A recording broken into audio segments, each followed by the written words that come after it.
Hola, ¿qué tal? Muy buen día tengan todos ustedes. Me da mucho gusto saludarlos nuevamente. Les doy la bienvenida a esta nueva entrevista aquí en el podcast. En esta ocasión vamos a cambiar un poco la dinámica y en lugar de centrarnos en hablar sobre agricultura, nos vamos a meter un poco más hacia el lado de la ganadería. Pero para hablar sobre este tema nos acompaña en esta ocasión Rodolfo Morales, quien es el líder para Decasilos en México. Ahorita Rodolfo nos va a comentar de qué se trata esto. Pero bueno, antes de comenzar a hablar sobre este tema, Rodolfo, buenos días, ¿cómo estás? ¿Qué tal, Albo? Muchas gracias, muy bien. Gusto en saludarte. De igual manera, gusto en saludar a tu auditorio y listos para Excelente, charlar. perfecto. Antes de empezar justamente con la charla sobre el tema que tenemos el día de hoy, cuéntanos un poco quién es Rodolfo Morales, cuéntanos qué estudiaste, pues parte de tu trayectoria profesional y a qué te dedicas actualmente. Y también pues cuéntanos más importante aún, ¿por qué te dedicas a lo que te dedicas? Ok, mira, Rodolfo Morales estudió en el TEC de Monterrey, soy ingeniero agrónomo. Eh, Después de haberme recibido de la carrera, estuve trabajando en el área de Seminis como producción de semilla para hortalizas. Posteriormente ingresé a Monsanto, la cual en algún momento compró a Seminis, y ahí empecé mi trayectoria profesional ya dentro de Bayer, porque como sabrás, Bayer adquirió a Monsanto en el 2018. Entonces ya tengo 22 años en la compañía. Inicié como asesor técnico, como representante, y de ahí fue tomando otras posiciones, para lo cual hoy en día me encuentro como líder para Decasilos en un proyecto, en una área más bien que se llama Smallholders. Esta área fue creada a finales del 2014, tenía un nombre diferente, se llama Transformación Agrícola. Hoy en día, al volverse una área ya a nivel global, se cambió el nombre y se llama Smallholders. Pero bueno, ¿por qué estoy aquí? Porque me gustan los retos, Olmo. Anteriormente a esto, antes del 2014, bueno, 2013, 2014, yo me encontraba como gerente para la parte de maíz y sorgo en el Pacífico, específicamente Sinaloa y Sonora. Y cuando se creó esta área, me invitaron a participar, eh, porque en esta área estaban buscando cómo crear nuevos negocios. Entonces, con el conocimiento que tu servidor ya había adquirido a lo largo de varios años en diferentes partes de la República, me tomé el atrevimiento de aventarme hacia adelante y poder, de alguna manera, demostrar que todo el conocimiento adquirido en la empresa lo tenía para poder desarrollar un nuevo proyecto, ¿no? Y es donde iniciamos con este tema de ganadería, que honestamente después de 8 años me apasiona. Es algo muy diferente a la agricultura y cada día se aprende algo nuevo. Te comento, en el 2014, como transformación agrícola, se habían hecho algunos análisis sobre por qué razón en las zonas tropicales de México no se hacía ensilaje de maíz. ¿Sí? Como tú lo sabes, en zonas como la cuenca lechera, lo que es Torreón, bueno, lo que es la Laguna, Aguascalientes, el Bajío, parte del Estado de México, son cuencas lecheras muy fuertes donde el uso del ensilaje de maíz es algo del día a día, y que esto ayuda a incrementar la producción de leche, pero aparte de incrementar la producción de leche, también te ayuda en la calidad de leche, y por supuesto hay otros beneficios más que te llevan de la mano, ¿no? Como el tema de las pariciones, por tener un animal más sano y aparte, pues más nutrido, ¿no? Entonces, viendo por qué en estas cuencas lecheras sí lo utilizaban, volteamos a ver al trópico y nos preguntábamos por qué allá no. Entonces, iniciamos con unos análisis de mercado en donde logramos detectar varias cosas. Una, que faltaba una comunicación correcta y por lo tanto una asesoría, ¿sí? Para los productores, para que ellos entendieran tanto los beneficios como el por qué sí se podía hacer. Dos, los ganaderos no tenían en el radar el tema del ensilaje de maíz por el tema de que como llueve mucho en lugares como Veracruz, Chiapas, Tabasco, se tenía el tabú de que no se podía producir ensilaje porque se podía pudrir, ¿no? Y, y el otro tema era el tema de maquinaria. Entonces, viendo las circunstancias de que el productor tenía en la mente que no se podía producir, nosotros nos dimos a la tarea a retar esa parte, ¿no? Sabemos que no somos los únicos, hay muchas zonas tropicales y entre ellas está Brasil, en donde el uso del ensilaje es algo muy común. Entonces, de ahí arrancamos con este tema del ensilaje y nosotros tenemos una marca en la compañía que se llama Decal. Esta marca de Decal que tenemos como semilla de maíz está enfocada o mucho del enfoque de esta marca es para aquellos productores que buscan a alguien que les lleve de la mano para producir más y ser mejores productores. Entonces, va muy bien con el concepto del ensilaje porque estábamos buscando llegar con los productores y ayudarles a producir su maíz para tener un alimento rico en energía, principalmente para sus animales. Posteriormente, el productor conoce el tema del ensilaje, lo conoce como silo de maíz, ¿no? Cuando sabemos que el silo es el lugar donde vas a hacer tu ensilaje, ¿no? ¿Sí? Entonces, de ahí juntamos el acrónimo de DECAL como DK y silo como lo conoce la gente. Entonces, de ahí surge la palabra decasilos y fue donde hoy en día todos los ganaderos con los que estamos trabajando y muchos que ya nos conocen que aún no han dado ese paso, pues ya nos ubican como el proyecto de Casilos, ¿sí? Okay. Entonces, en la parte de Casilos, ¿qué hacemos, Olmo?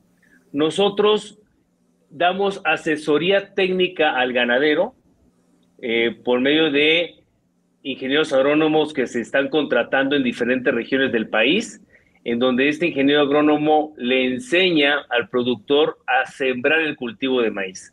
Y sembrar significa desde cuál es el terreno idóneo dentro de su predio o de su rancho, cómo debería ser la preparación del terreno, la siembra, fertilización, el tema de control de enfermedades y plagas hasta que llega la cosecha, ¿no? Todo eso se lo estamos brindando al productor sin costo alguno, siempre y cuando pues quiera trabajar con nuestra marca. Excelente, interesante todo esto que nos comentas. Vamos a ir desglosando un poco. ¿Qué características debe tener un ensilaje de maíz para que cumpla con estas ventajas que tú nos comentaste al principio de mejorar la calidad de la leche, por ejemplo? Ok. De entrada, buscamos que previo a la cosecha, por supuesto que el maíz esté bien nutrido, tú bien lo sabes, ¿no? Que esté bien fertilizado para lograr justamente un buen desarrollo de mazorca y por lo tanto de grano. Nosotros dentro de nuestros diferentes híbridos que manejamos, tenemos detectados cuáles son aquellos que te dan mayor contenido de almidón, que es lo que busca el productor, porque al final el almidón se traduce en energía para la vaca, y esto a la vez se traduce en una mejor producción de leche y en calidad de leche. Por otro lado, buscamos también el tema de fibras efectivas, lo cual también, tú bien lo sabes, cuando tú haces un análisis bromatológico te das cuenta de la calidad de fibra. Y muchas veces tenemos fibras que, lejos de ayudar al rumen de la vaca, estas fibras utilizan parte de la energía del animal para que puedan ser desdoblados y de alguna manera digeribles, ¿no? Pero buscamos que las fibras, vaya, que los maíces no sean tan fibrosos para que lo que está consumiendo el animal realmente se quede en el animal y produzca más, ¿no? Entonces, eso es algo muy importante. La otra es el momento idóneo del corte. Nosotros nos enfocamos a estar cosechando cuando el grano ya tiene entre la mitad de la línea de leche llena a 3/4 partes, que es cuando podemos lograr obtener el mayor contenido de almidón. Y por supuesto también jugamos con la materia seca, ¿no? Es muy importante tener una materia seca que esté alrededor de un 32 o un 35%, ¿sí? Entonces jugamos con todo esto, Olmo, para poder tener un buen ensilaje. Después cuando ya estamos en la cosecha, tenemos que asegurar que cuando estamos triturando, el tamaño de la fibra sea la recomendada, y no es una recomendación hecha por nosotros, sino al final del día también tomamos muchísimo en cuenta la información de mucha investigación que han hecho en otras, tanto en universidades como investigadores de otras compañías, ¿no? De inoculantes o demás. Entonces, aseguramos que realmente el tamaño de la partícula sea la adecuada. A mí, en lo personal, yo siempre le comento al productor que necesitamos un tamaño de partícula entre alrededor de 1 pulgada, ¿no? ¿Sí? Entonces, entre 2 centímetros a 2 centímetros y medio es lo idóneo para que de esta manera nosotros podamos asegurar que tiene una buena absorción de nutrientes el animal, ¿no? Entonces, esa es la parte con la que estamos jugando, y también tenemos que asegurarnos de que al momento del compactado del ensilado, el tractor no pare de estar compactando para que justamente al momento de que vamos a tapar el ensilaje, entremos en un periodo de fermentación anaeróbica, para que de esta manera, ¿sí?, mediante esta fermentación, logremos tener en 21 días un ensilaje totalmente fermentado y listo para poderlo ofrecer al animal a partir de ese momento o cuando sea su necesidad. De las ventajas que tiene el ensilado es que tú lo puedes guardar tapado en buenas condiciones, que no le entre nada de oxígeno. Lo puedes tener guardado, te puedo hablar de 2 años. Me he enterado de algunos productores en el norte del país que llegan a tener ensilajes de más de 2 años y que cuando lo destapan no tienen ningún problema, ¿no? ¿Sí? Entonces, esa es la manera en la cual nosotros nos aseguramos de tener un ensilaje de alta calidad. Rodolfo, tú mencionaste algo sobre la fibrosidad del maíz. ¿Esto se mide de alguna manera? ¿Hay variedades que tengan mayor fibrosidad y variedades con menor fibrosidad? No sé si sea en porcentaje o cómo se mida esto para determinar qué es la variedad adecuada. Sí, de hecho, la manera de medirlo es mediante un análisis de laboratorio, ¿sí? Hay varios laboratorios en México que te hacen los análisis bromatológicos. Aquí te pueden determinar justamente muchos nutrientes, entre ellos contenido de proteína, contenido de almidones, las fibras, cenizas, bueno, viene un sinfín de cosas. Yo no soy médico veterinario como para entender muchas cosas, tenemos personal que nos ayuda en eso, pero los laboratorios te ayudan a determinar cuáles son los contenidos que tiene cada uno de nuestros maíces. Es como cuando tú te sacas un análisis de sangre, ¿no? Que te dicen cómo están tus niveles de glucosa, lisina y demás. Lo mismo pasa aquí con el maíz, ¿no? Ahora, lo recomendable es tener maíces que estén por abajo del 4% de fibra, ¿sí? Para que sea algo más digerible. Entonces, tenemos nosotros en nuestro equipo, tenemos a 4 médicos veterinarios que nos ayudan a dar la asesoría o el soporte técnico a muchos asesores y a la vez a varios ganaderos. Entonces, junto con los ganaderos, tratamos de sacar dietas que ellos requieran para su establecimiento, ¿no? Te puedo decir, algunos ganaderos se dedican a la engorda, principalmente en el norte del país, en donde la dieta que utilizan en una engorda es muy diferente a alguien que tiene una producción de leche, ¿no? O como en la zona tropical no tienen una ganadería específicamente de leche, allá le llamamos doble propósito, en donde realmente ordeñan, pero a la vez sacan muchos becerros para la venta y esta producción de leche es menor a lo que conocemos en las cuencas lecheras con la raza Holstein, ¿no? Ya que en las zonas tropicales son más razas cebuinas, ¿sí? Entonces, sí varía mucho, pero bueno, regresándome a tu pregunta, nosotros sí analizamos toda la diversidad de híbridos que manejamos como compañía y determinamos cuáles son aquellos idóneos por zona para poderlos ofrecer con los ganaderos y de esta manera asegurar que van a tener un alimento bastante aprovechable. En el tema del programa de Casilos, entonces, déjame ver si entendí. Ustedes ofrecen las variedades de maíz más adecuadas para hacer ensilaje de maíz y junto con esas variedades va la asesoría de cómo producir adecuadamente el maíz, me imagino para obtener mayor rendimiento, pero también para hacer el ensilaje, ¿cierto?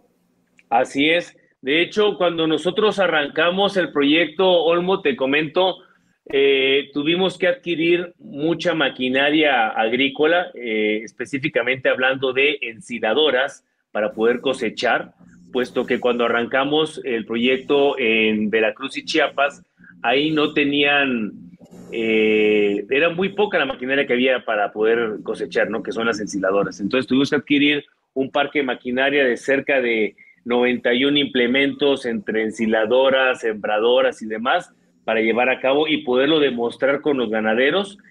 Y hoy en día te puedo decir que el parque de maquinaria con la que arrancamos ya se dejó de utilizar porque ya era un tema de leasing. Estos los adquirieron muchos productores, pero ya tenemos un inventario de maquiladores te puedo decir que yo creo que superan las 300 maquiladores en el trópico que nos apoyan a dar ese servicio y por lo tanto, pues esto también nos ayuda en una derrama económica, Olmo, ¿sí? Porque sí, estos 300 o más maquiladores anteriormente no estaban o parte de su tiempo lo dedicaban a maquilar, te puedo decir, la maquila de pacas de pastura, pero no se contrapone con la cosecha del ensilaje, porque son diferentes fechas.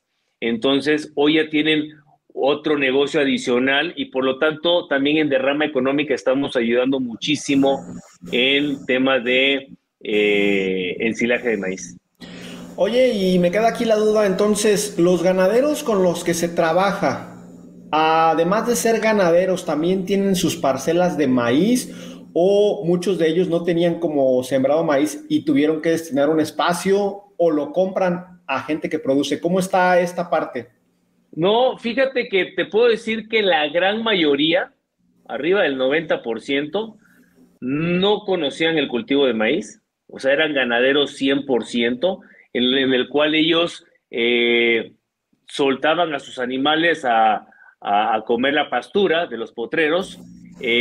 Muchos tienen muy buen manejo de rotación de potreros, sin embargo, no conocían el cultivo, ¿no? O sea, sí lo veían, pues, pero nunca lo habían hecho.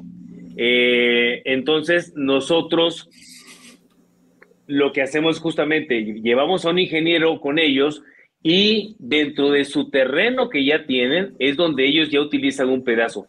Fíjate que pareciera que es mucho la superficie, pero no. Te puedo decir, hoy en día en el trópico más o menos tenemos 1.3 cabezas por hectárea, ¿sí? Hablando desde Veracruz hasta la península, ¿no? En promedio son 1.3.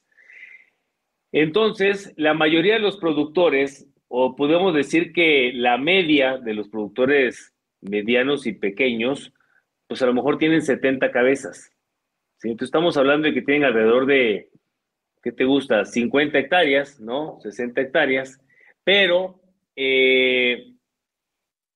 que ellos requieren para estos animales, estos 70 animales requieren cerca del 10% del número de cabezas convertido en hectáreas. Eso quiere decir que alguien que tiene 70 animales con 7 hectáreas tiene para producir ensilaje para darle comer a todos sus animales durante todo el año, ¿no? Hablando, por supuesto, de un rendimiento promedio que tenemos en el sureste de 35, 38 toneladas, ¿no? Puede ser mayor, sí puede ser mayor, pero para eso ya tenemos que meternos más en temas de manejo, de riego, de labranza regenerativa, ¿no? De labranza mínima. Entonces ya hay otros tipos de cosas que pueden ayudar a tener un mayor rendimiento. Pero hoy en día la mayoría que son siembras de temporal, andan entre 35 y 38 toneladas. Entonces, si el productor tiene 70 hectáreas, o 50, perdón, 50 hectáreas, requiere 7 hectáreas para producir su ensilaje, ¿no? Pero tenemos la bondad de que en el sureste podemos lograr hacer 2 ciclos al año en el 80% de la superficie, ¿sí? Porque tenemos lluvias en el verano y también en el invierno. Entonces, con esto podemos lograr sembrar 3,5 hectáreas en una temporada y 3,5 hectáreas en otra. Entonces, la superficie, como verás, no es mucha, ¿sí? Entonces, logramos hacerlo dentro de la misma superficie que tienen los productores.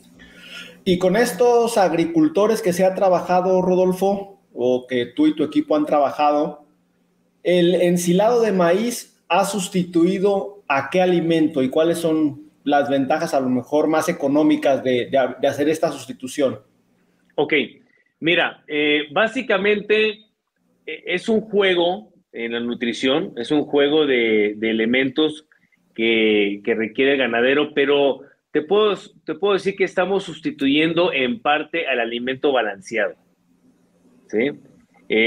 Muchos productores cuando llegamos utilizaban 4 kilos de alimento balanceado, algunos 5, y ya con el ensilaje de maíz, que tiene una aportación proteica de un 7 a 8%, con eso ya logramos bajar un poco el consumo de alimento balanceado y en lugar de utilizar 4 kilos, se bajan a 1 kilo, porque al final tenemos que meterle un poquito más para poder alcanzar los niveles nutricionales que requiere cada animal, ¿no? Pero estamos hablando de que dentro de la dieta del animal, nosotros, para un animal que está en desarrollo, ¿sí? Desarrollo significa desde que se desteta el animal hasta que llega a alcanzar media ceba, incluyendo los engordadores, porque muchos engordadores ya lo utilizan, estamos metiendo un 30% de la dieta en base a ensilado de maíz. El otro 70% tiene que llevar forzosamente más fibra, que en este caso son pacas de pastura, cebada, de lo que tiene a su alcance el productor, porque dependiendo de la zona va a ser lo que puede conseguir. Y otro porcentaje también tiene que ver con dietas calientes, que son en base a grano de maíz o de sorgo o de otro tipo de granos y el mismo alimento balanceado, ¿no? Nada más para hacer la precisión, ¿por qué se le conoce como dieta caliente a eso que mencionaste? Fíjate que eh, es una pregunta que constantemente me he hecho porque como no soy nutriólogo me cuesta un poco entenderlo, pero básicamente la dieta caliente lo que entiendo es que eliminan todas aquellos, aquel alimento que viene como fresco, en este caso pues un ensilaje de maíz pues, contiene agua, ¿no? Contiene humedad, en este caso son alimentos secos y todos esa base de grano y ayudan el desarrollo de carne, ¿no? Ok. Entonces es donde utilizan esta dieta caliente y aceleran el desarrollo, pero también tiene algo muy interesante. Ahora que estoy metido en esto, porque pues como ingeniero agrónomo anteriormente no sabía tanto de la parte bovina, te puedo decir que el tema del uso del grano de maíz ayuda mucho también a cambiar la coloración de la grasa del animal. Nosotros comúnmente estamos acostumbrados a que vas a un restaurante o vas al supermercado, compras un corte y tú puedes ver la grasa que se ve blanca, ¿sí? Y esto tiene que ver con la dieta caliente, en Ok. base al grano, ¿no? Cuando tú compras un animal criollo que no tuvo este tipo de alimentación y que estuvo bajo pastoreo, normalmente la grasa llega a ser un poco más amarilla, ¿sí? Y por supuesto su desarrollo es mucho más lento. Con una pastura, un animal trae un incremento, o sea, un animal grande de 350, 400 kilos, tiene una ganancia de peso diaria alrededor de un kilo diario, pero cuando ya le metes dieta caliente, en base a grano, alimento balanceado, aceleras el desarrollo y hay ganaderos que tienen 2 o más kilos diarios de ganancia de peso diario. Solo para clarificar, estamos hablando de variedades de maíz amarillo, las que ustedes utilizan en este paquete tecnológico, ¿cierto? Fíjate que no todos son amarillos, tenemos amarillos y blanco. Ambos nutricionalmente están por igual. Es mínima la diferencia que podemos encontrar en digestibilidad. Prácticamente no hay una variación. Y tiene mucho que ver más bien con la adaptabilidad del productor, ¿no? Inclusive te puedo decir que tiene mucho que ver hasta con los robos de mazorca, ¿no?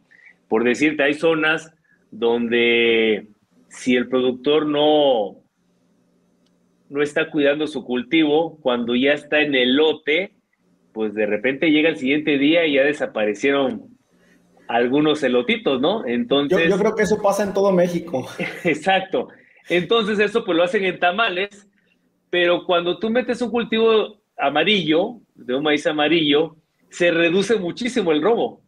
Entonces, difícilmente encuentras tamales amarillos, ¿no? Digo, al Sí. menos que sean los famosos canarios que venden en algunas zonas, pero sí, entonces, fíjate que a veces se van por el amarillo, más que nada por el tema de los robos, ¿no? Al final los dos te producen igual, pero sí hay zonas en las que se adapta mejor un híbrido amarillo nuestro versus el blanco de la misma zona. Entonces, siempre le recomendamos al productor, por supuesto, el híbrido que mejor le va a funcionar.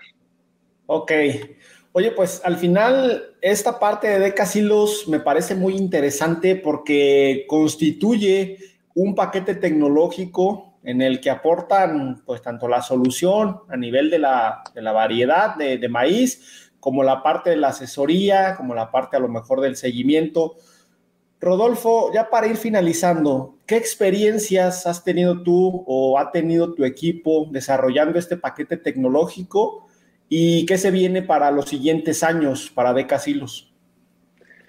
Pues mira, la experiencia, pues al final es de gozo porque el ver cómo le estás ayudando a los productores a tener una mayor producción de leche, el tener una mejor calidad de leche, el tener un rápido desarrollo de sus animales, inclusive hemos ayudado a que el hato ganadero, con el uso del ensilaje, sus pariciones empiecen a cortar y por lo tanto empieces a ayudar en incrementar el hato ganadero.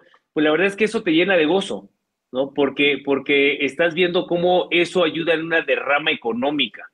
Y te ayuda en una derrama económica no solamente para el ganadero, porque el ganadero hoy en día tiene un mayor ingreso y por lo tanto es mucho más rentable simplemente por hacer esos cambios. Te puedo decir que en la alimentación, los ganaderos que están haciendo ensilaje de maíz han logrado ahorros en la alimentación hasta de un 40%.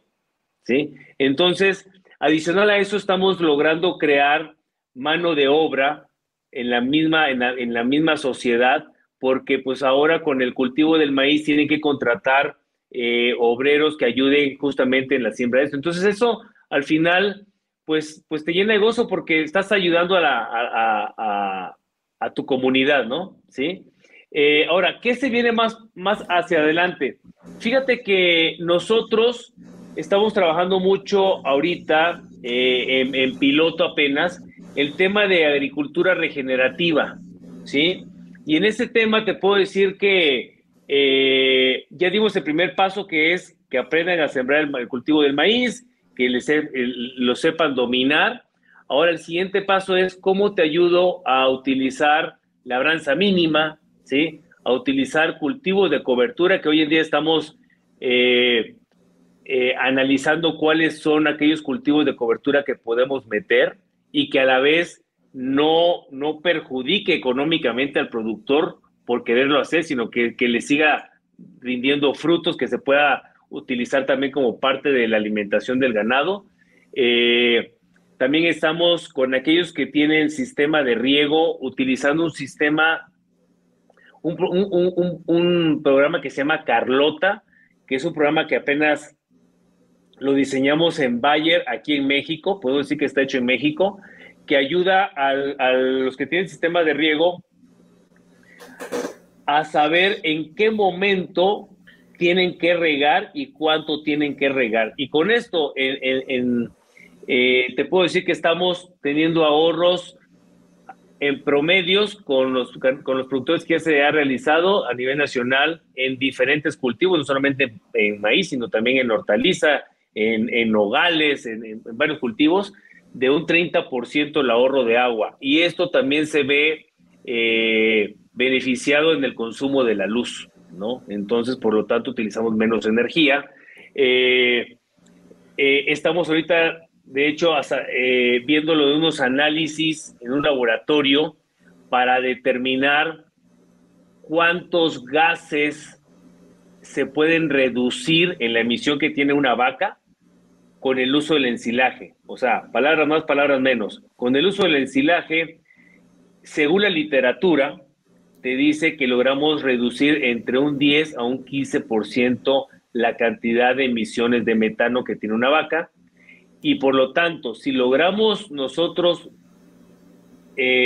sacar el testimonio en México de cuánto logramos con animales tropicales y si andamos en lo mismo, la reducción de metano en el ambiente va a ser grandísimo, ¿no?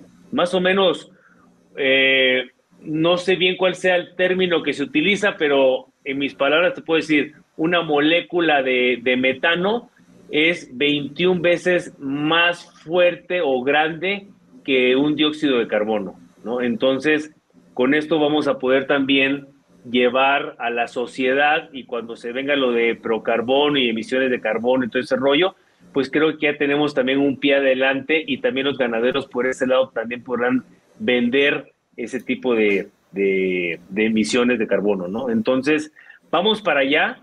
El uso de agua nos preocupa mucho porque, como viste ahorita, la sequía que tuvimos este año se prolongó cerca de 2 meses. Muchos productores se quedaron sin alimento, a muchos productores se le murieron animales por falta de alimento. Entonces, sí es algo preocupante porque al final, si no tenemos agua, pues no podemos producir, ¿no? Y parte de lo que nosotros buscamos es cómo lograr tener mayores producciones en el mismo lugar, pero también buscando ahorros, ¿no? Ahorros en medio ambiente, ahorros en energía, en muchas cosas. Para allá vamos. Excelente, pues todo un reto lo que comentas, lo que se viene. Al final de cuentas, creo que minimizar el impacto ambiental de la agricultura y de la ganadería es algo que es innegable. Cada año va a haber mayor presión para que eso se pueda lograr. Rodolfo Morales, líder de Decasilos en México, muchísimas gracias por comentarnos parte de lo que hacen. Si tienes algún comentario final para la audiencia, adelante.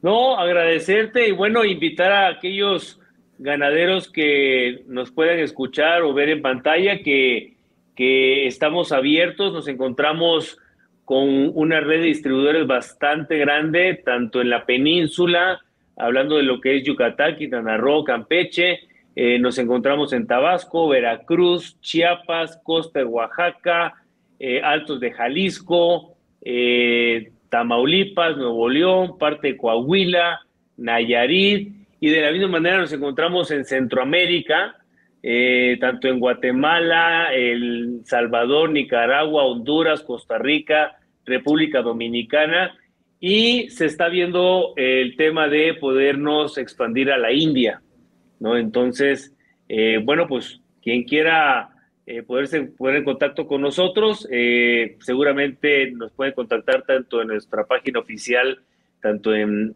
Facebook, YouTube, Instagram, que se llama Decasilos Oficial, y de la misma manera tenemos una página web que se llama www.decasilos.bayer.com.